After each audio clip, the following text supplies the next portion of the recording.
17 days into a volatile war in West Asia, India may have just secured a crucial breakthrough.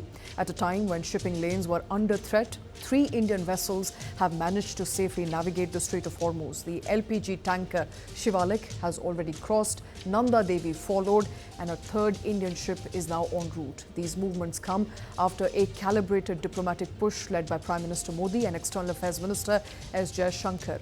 With India facing an energy supply crunch, New Delhi maintains restraint in public while engaging in key stakeholder conversations through diplomatic channels. In the middle of an escalating conflict involving the United States, Israel and Iran, India has managed to maintain engagement with all parties on all sides. New Delhi avoided taking a public position even as tensions rose while continuing diplomatic communication. Prime Minister Modi reached out to Iranian President Masoud Pezeshkian to address concerns related to energy supplies. And at the same time, India remained in contact with the United States and Israel as well. These parallel efforts reflected India's attempt to balance its strategic and economic interests during the crisis. The developments follow a clear sequence during the ongoing conflict. On 28th of February, tensions escalated in West Asia, impacting movement through Strait of Hormuz. Several ships, including Indian vessels, faced delays due to security concerns, and India maintained a cautious approach in the initial days of the crisis. On 12th of March, Prime Minister Modi spoke to Iranian President Masoud Pezeshkian. On 13th of March, the LPG tanker Shivalik was cleared to pass through the Strait of Hormuz. Nanda Devi was cleared soon after. By Monday, a third Indian ship had also begun its transit through the region. सभी भारतीय जहाज LPG carriers Shivalik और नंदा देवी से cargo discharge जैसा कि oil companies के schedule के अनुसार अभी चल रहा है। मिनिस्ट्री कंटिन्यूसली मॉनिटर कर रही है सिचुएशन को, शिपिंग के मूवमेंट को, हमारे सी फेयर को, उनके फैमिली मेंबर्स को, पोर्ट के ऑपरेशंस को, जिससे कि मैरीटाइम ट्रेड कंटिन्यू करे, सुचारू रूप से चलता रहे। And during the peak of conflict, Indian vessels in the Strait of Hormuz experienced delays due to security risks in the region. The LPG tanker Shivalik was among the ships that awaited clearance while carrying fuel supplies for India.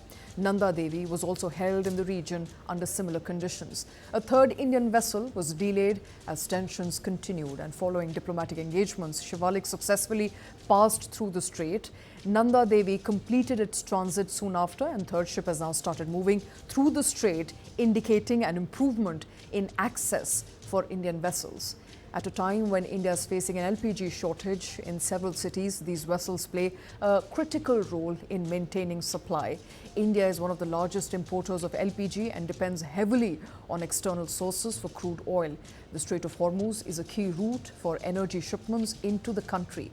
Disruptions in this corridor can directly impact domestic supply, prices and availability. With global oil prices rising, uninterrupted movement of these ships help India maintain continuity in supply chains and reduce the risk of further shortages.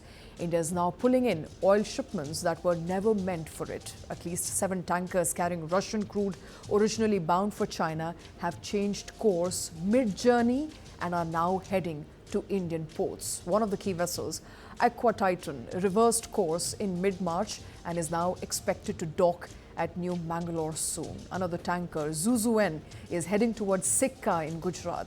And with the Hormuz route now effectively choked, Indian refiners have rapidly increased purchases of the Russian oil as well, snapping up nearly 30 million barrels of Russian crude in just 1 week. This is a clear sign of how India is moving aggressively to secure supplies, even as global routes remain unstable. Our Prime Minister spoke to the President of UAE yesterday. The President of UAE, His Highness Sheikh Mohammed bin Zayed Al Nahyan. The two leaders discussed the current situation in West Asia. Prime Minister reiterated India's strong condemnation of all attacks on the UAE that have resulted in loss of innocent lives and damage to civilian infrastructure. The two leaders agreed on the importance of ensuring safe and free navigation through the Strait of Hormuz. Both leaders will continue to work together for the early restoration of peace, security, and stability in the region. And in more good news in store, Saudi Arabia has also begun rerouting crude oil supplies to India through the Red Sea, bypassing the high-risk Hormuz corridor. Tankers have already been departed from Yanuba port, carrying millions of barrels towards Indian shores. This shift is backed by 1,200 kilometers cross-country pipeline inside Saudi Arabia, allowing oil to move from the Gulf to the Red Sea coast. For India, this is a crucial buffer at a time when traditional supply routes are under threats. These developments raise several key points. Has India been able to effectively engage with multiple sides during a conflict? Can this approach continue if tensions escalate further in the region? And will energy supply lines remain stable in the coming days? And how will India manage its economic and strategic interest if the situation in West Asia worsens?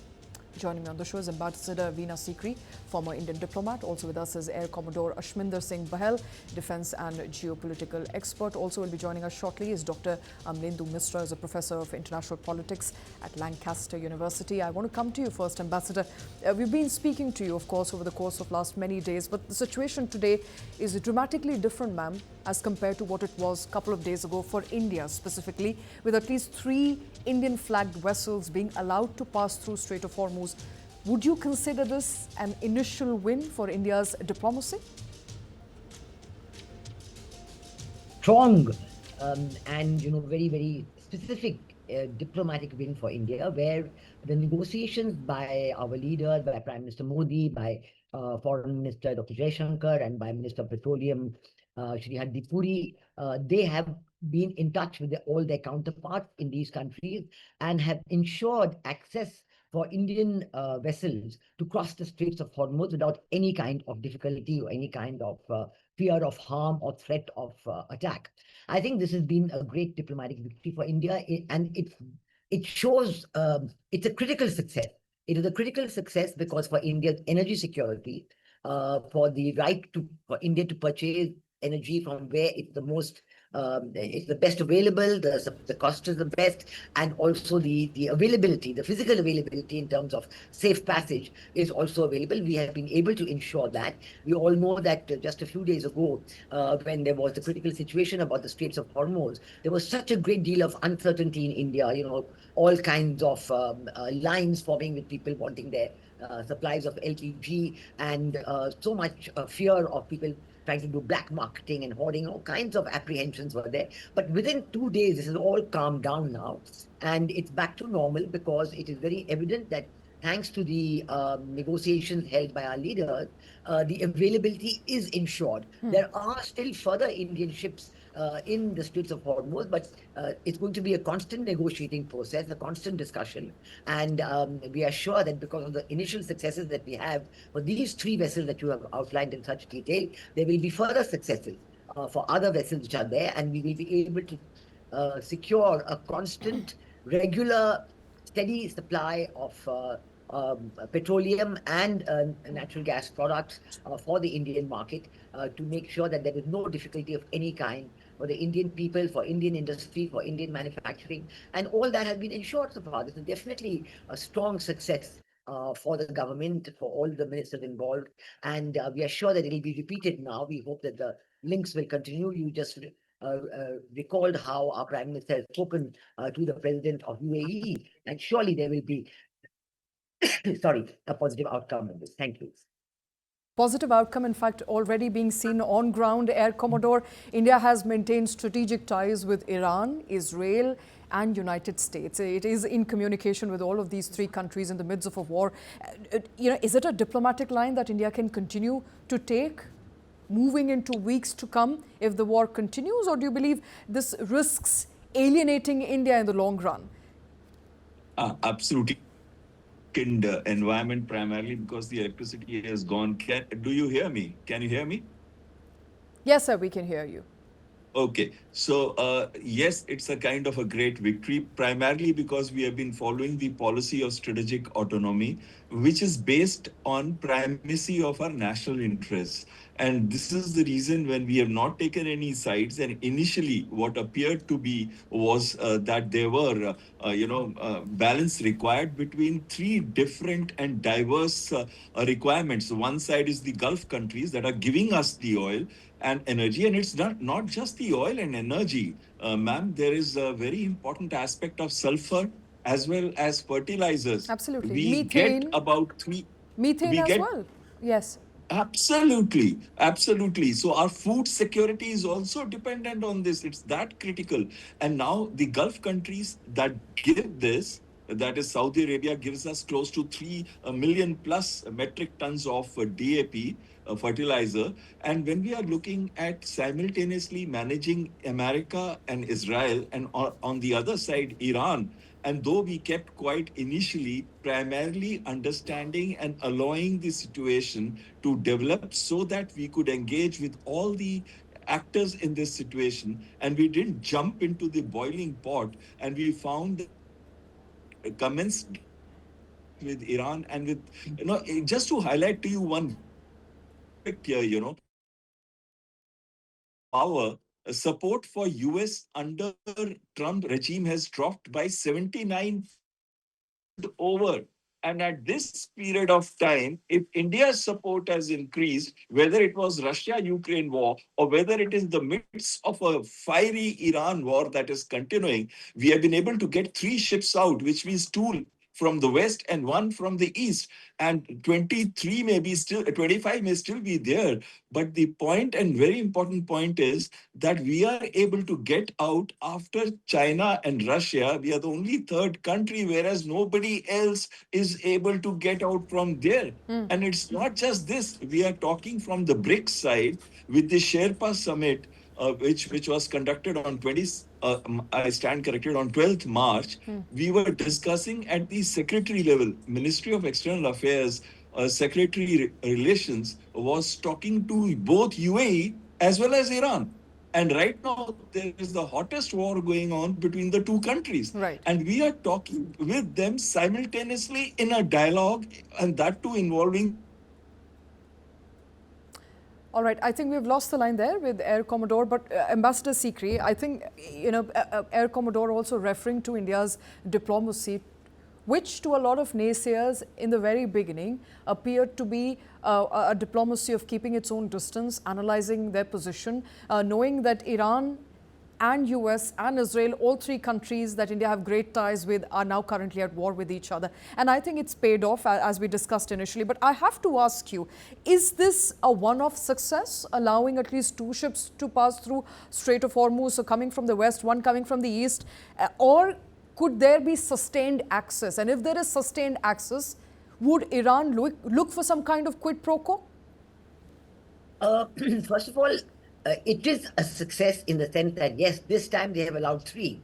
But Dr. Jaishankar himself said that this is going to be negotiated case by case. He said there is no blanket approval in these cases, but it will be negotiated depending on which ships now are ready for sailing. They have tanked up on their supplies and their cargo, and they are ready to stay. And you're absolutely right. This is a distinctive success for India's policy of strategic autonomy, which is a consistent policy. You see, the point is that policies have to be consistent. India's policy of strategic autonomy has been consistent for the last absolute 10 years and more. We have always maintained that we are going to talk to all sides in the matter, and we will take a decision in each case depending on that particular issue at that time.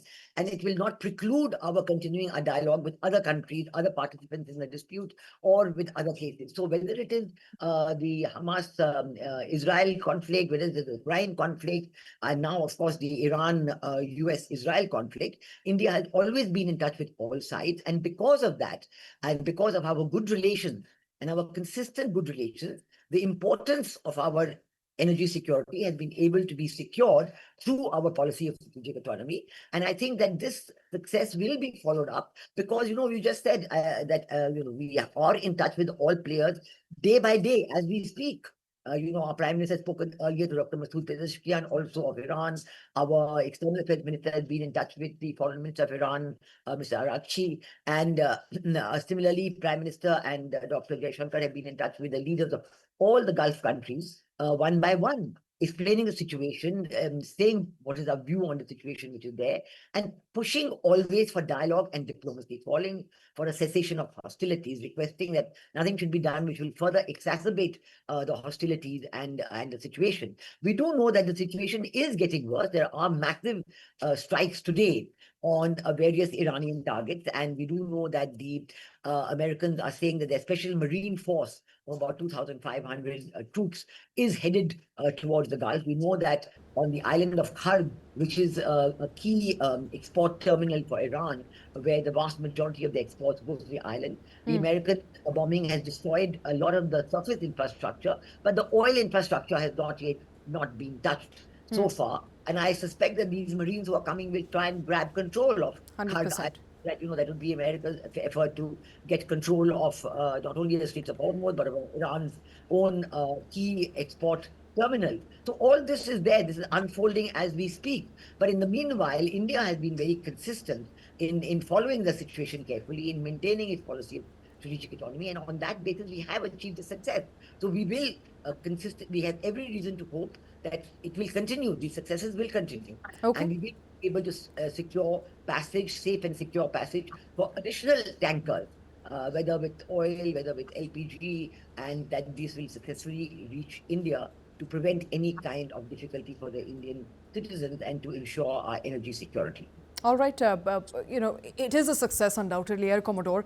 Dr. Misra is also with us, but I'll come to you first, Air Commodore. It is a success, but it's a success in the present circumstances. As our ambassador pointed out, the situation on ground is changing rapidly. If the US Marines are to land in Kharg Island, if the oil infrastructure comes under the US control, we're looking at the situation changing very fast, in which case can India and how can India ensure uninterrupted energy supply? What should be a long-term strategy? See, one particular aspect that I want to highlight about the Kharg Island, and then I'll move on to the long-term policy. The first thing that I want to say is that occupation of Kharg Island has got about 34 million metric tons of 34 million metric tons of oil. But the point is not that. It doesn't take out oil. So even if America tomorrow occupies, the Iran loses its economic lifeline, but America doesn't gain oil. That's a different issue. Secondly, it doesn't open the Straits of Hormuz. Straits of Hormuz is protected by 3 key islands, which is Keshem, Larak, Hormuz, and then Abu Musa, Lesser Tum, and Greater Tum. There are 6 total islands. And those have to be occupied. And that is the reason why this Marine Expeditionary Force is coming, because that is the narrowest part, 33 kilometers, just south of Bandar Abbas port. Now, Bandar Abbas port. Now, I want to highlight the aspect of what India can do for the long term. First of all, what we need to do, though we have been doing exceptionally well, we are already in the process of doing that, but just to highlight it, we need to increase our strategic oil reserves as well as the strategic gas reserves, the storage part I'm talking of, and that needs to be enhanced. And there are already 3 places in the south where we are storing our gas, and especially LNG. What we need to do is to expand that and increase our gas resources. That is one aspect. Secondly, what we need to do is to diversify our supply chain. We have to reduce our dependence on the Middle East. We have already diversified. It's not that the government is not doing. They have increased it from 27 to 40 suppliers. So there is great diversification. And third thing is that we have started importing the oil back virtually in full strength. Earlier, we were importing from Russia 1.9 million tons of crude every day. Now we are importing 1.55. In between, it had dropped to 1.04 million tons. So we have increased from Russia. And though the current cost is high and our oil marketing companies are suffering from this, but they have also got huge cash reserve ratios, which they had last year when the oil prices had come down by 10 to 12%, and that we did not see on the pumps. That was another very good strategy that we obtained, because the whole world is involved in 92 wars, directly or indirectly, and it Right. was a great policy of the government to maintain this cash reserve so that whenever our supply chains are getting affected, we can absorb the risk which is happening today. We have absorbed the shock, and And the in fact, the peak. government, for that matter, Air Commodore, has also clarified today that petrol and diesel prices are not going to go up, which means that all the oil marketing companies have enough cash reserves, as you pointed out, to absorb some of that shock. So there is enough wiggle room to the companies, and we are in a safe position. But are we likely to continue in that position, Dr. Misra? The reality on ground is quite rapidly changing with each passing day. You're joining us live from Lancaster University. How's the West viewing India's diplomacy, vis-a-vis balancing our strategic neutrality with our economic urgency? We see a lot of memes from the Western media doing the rounds on social media, talking about all that India needs and cares about is its strategic autonomy, is the need to take care of its people, to need to feed its people. Is that what West is of the view? Well, there is certain reckoning that India is not a part of the Western club, quote unquote. But at the same time, is there a Western club? Because as you have seen, following Trump's demand that the NATO join its war campaign to free Strait of Hormuz, there have been reluctance on part of France, Germany, Britain, others, not to join the bandwagon. So that way, there is a reckoning on part of the West that what India has done so far has been admirable. And this is something that has not been cooked up overnight following Israel-US war against Iran. This has been going on for the last Professor, 4 years at are least. you saying that as an Indian professor abroad, or are you telling us what's the feeling on the ground? Well, I'm being neutral, absolutely neutral here, because I'm an academic. I can't take sides. So although I'm based overseas, I also have my feet on the ground, so to speak. So what I see here is that at the beginning, there was a certain degree of antipathy towards India when it took a stance on Ukraine, especially by buying the crude from Russia. So there's a lot of discomfort.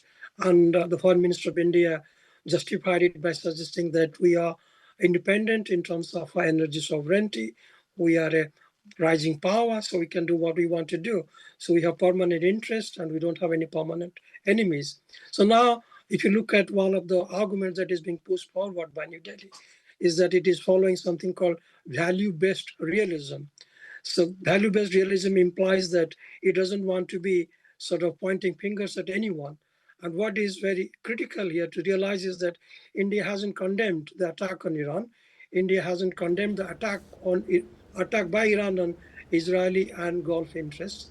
And India hasn't even condemned the killing of the supreme leader, Ayatollah Ali Khamenei. So this goes into suggest that India is sitting on the fence, and it sort of so far has been very successful in reaping the benefits. But that might change very fast if United States, quote unquote, it does get a stronghold on the Iranian waters, or if the war goes in favor of United States, then it might sort of start laying down the rules, and whether India would be in a position to wriggle out itself from the situation that it will find itself is anybody's guess. So yes, it has been advantageous, and but at some point or the other, there is going to be a demand on part of the international community to ask New Delhi to take a stand, take a kind of moral stand. But that's that been will the be case, difficult. Dr. Misra, that's been the case with Russia-Ukraine war as well. There's been a lot of pressure on India to take a stand, but so far India has remained neutral. We've met with Ukrainian president. We've also had multiple meetings with a Russian president. So far, if we were to draw from the leaf of what India has done in the past as far as Russia-Ukraine war is concerned, India has quite successfully walked down that path. Well, the advantage is that we live in a kind of non-rules-based international order where everything goes. So at this particular juncture, it pays to not be siding with any specific power. So neutrality is a very big asset at the moment, and India has that one. Because of its neutrality, is approachable to Israel, approachable to Iran, United States, Russia, Ukraine, and everyone. So if we had a rules-based international order, then there would be demands, there will be questions as to where India's legitimacy or loyalty lie. Since we don't have that one, So everyone would consider India to be a safe pair of hands. All right. But it comes at a price. You cannot sort of play everything to your advantage in the long run, because people are going to call you out at some point or the other. And that is the biggest risk. You know, not that it matters really, because if people are to call you out, but that doesn't feed the 1.4 billion people in India. And I think so far India has played the cards to its advantage and taking care of its own internal needs. And if that's the diplomacy India is going by, I think it works for all Indians. As long as we have enough gas at home, our needs are taken care of, there's enough medicine, there's enough and more of crude oil. All of that is what we need at the moment. I think we're staying away from that war, and we've maintained that neutrality for a very long time, from Cold War since now.